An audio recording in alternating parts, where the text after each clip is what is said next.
Assalamualaikum warahmatullahi wabarakatuh. Apa kabar anak-anak? Semangat yuk, hari ini kita siap belajar IPA. Anak-anak, siapa yang belum mengumpulkan tugas minggu lalu? Saya tunggu loh ya. Untuk anak-anak yang sudah mengirim tugas, alhamdulillah sudah banyak yang benar, hanya kurang sedikit sempurna. Tapi tidak apa-apa. Marilah kita pelajari bersama. Untuk pertemuan yang kedua ini, kita akan mempelajari bab 1, yaitu objek IPA dan pengamatannya.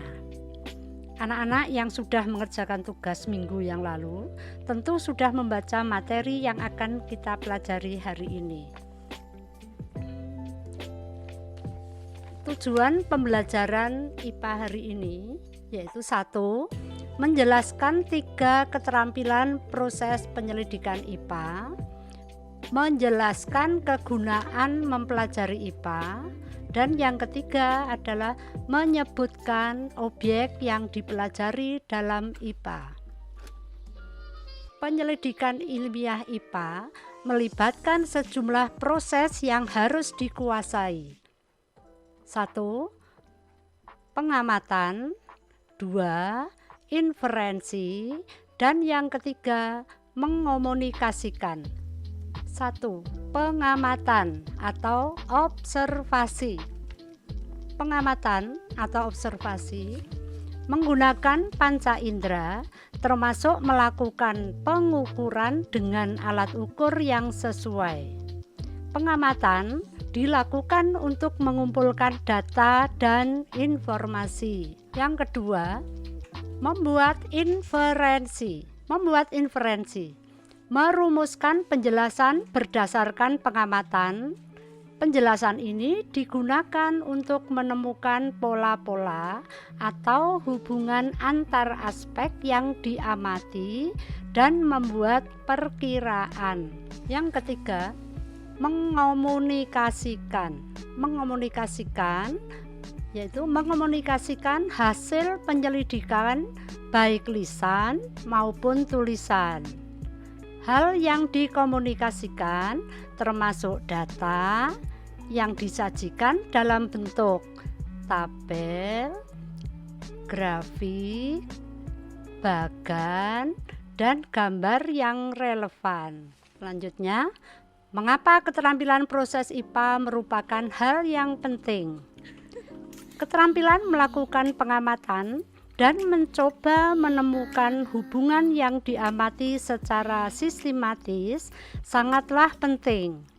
Dengan keterampilan ini, kita dapat mengetahui bagaimana mengumpulkan fakta dan menghubungkan fakta-fakta tersebut untuk membuat suatu penafsiran atau kesimpulan.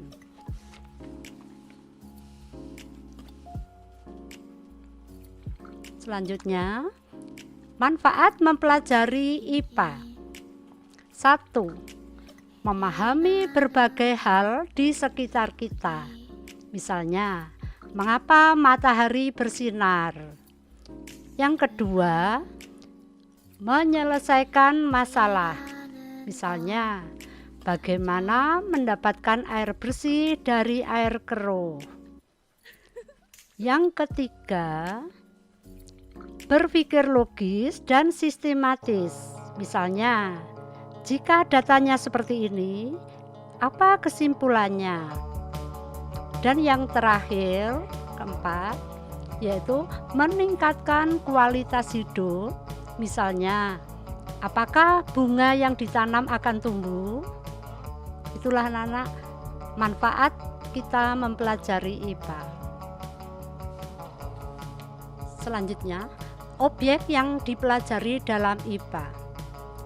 Objek yang dipelajari dalam IPA meliputi seluruh benda di alam dengan segala interaksinya untuk dipelajari pola-pola keteraturannya. Objek tersebut dapat berupa benda yang sangat kecil atau renik, misalnya bakteri, virus, dan partikel penyusun atom. juga dapat berupa benda-benda yang berukuran sangat besar, misalnya lautan, bumi, matahari, tata surya, hingga jagat raya ini. Saat ini, penyelidikan tentang alam telah menghasilkan kumpulan pengetahuan yang demikian kompleks. Untuk memudahkan dalam mempelajari pengetahuan-pengetahuan tersebut, maka digolongkan menjadi 4, yaitu fisika, kimia, biologi, dan IPBA.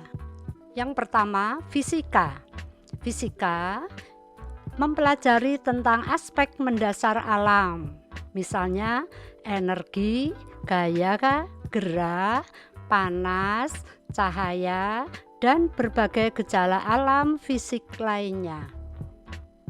Yang kedua, kimia meliputi penyelidikan tentang penyusunan zat. 3. Biologi mempelajari tentang sistem kehidupan mulai dari ukuran renik sampai dengan lingkungan yang lebih luas. Dan yang keempat yaitu IPBA atau ilmu pengetahuan bumi dan antariksa. IPBA itu mempelajari asal mula bumi, bintang-bintang, planet-planet, dan berbagai benda langit lainnya. Bagaimana anak-anak? Sudah cukup jelas ya? Nah, setelah mempelajari materi ini, silahkan kalian bisa mencocokkan dengan jawaban yang sudah kalian kerjakan kemarin. Yang merasa belum lengkap, silahkan dilengkapi. Anak-anak, untuk pertemuan hari ini kiranya cukup sampai di sini dulu. Selanjutnya, untuk materi pengukuran, kita lanjutkan pada pertemuan minggu yang akan datang. Seperti biasa, sebelum kita mempelajari bersama, silahkan anak-anak belajar sendiri dulu dengan mencari referensi, membaca materi pengukuran, dan jawab pertanyaan berikut. 1. Apa yang disebut pengukuran? 2. Apa bedanya besaran dan satuan? 3. Sebutkan 3 macam alat ukur yang kalian ketahui dan sebutkan fungsinya. Silahkan dikerjakan. Anak-anak tidak usah khawatir. Keliru nggak masalah. Yang penting kalian ada usaha. Besok pada pertemuan yang akan datang kita bahas bersama-sama. Jangan lupa kirim jawaban paling lambat tanggal 4 Agustus 2021 sebelum pertemuan yang ketiga dimulai. Anak-anak, kiranya cukup sekian. Terima kasih atas perhatian anak-anak. Selamat belajar, tetap semangat. Saya akhiri. Wassalamualaikum warahmatullahi wabarakatuh.